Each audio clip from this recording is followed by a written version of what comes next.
অমলকান্তি আমার বন্ধু। স্কুলে আমরা একসঙ্গে পড়তাম। রোজ দেরি করে ক্লাসে আসতো, পড়া পারত না। শব্দরূপ জিজ্ঞেস করলে এমন অবাক হয়ে জানলার দিকে তাকিয়ে থাকতো যে দেখে ভারী কষ্ট হতো আমাদের। আমরা কেউ মাস্টার হতে চেয়েছিলাম, কেউ ডাক্তার, কেউ উকিল।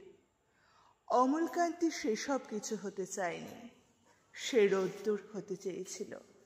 ক্ষান্ত বর্ষণ কাকডাকা বিকেলের সেই লাজুক রোদ্দুর, জাম আর জামরুলের পাতায় যা নাকি অল্প একটু হাসির মতন লেগে থাকে।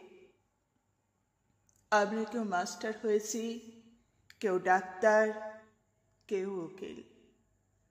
অমলকান্তি রোদ্দুর হতে পারেনি। সে এখন অন্ধকার একটা ছাপাখানায় কাজ করে।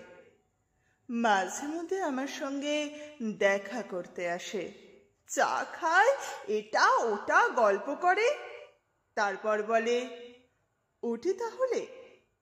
আমি ওকে দরজা পর্যন্ত এগিয়ে দিয়ে আসি।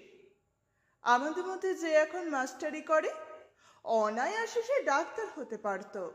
যে ডাক্তার হতে চেয়েছিল, উকিল হলে তার এমন কিছু ক্ষতি হতো না।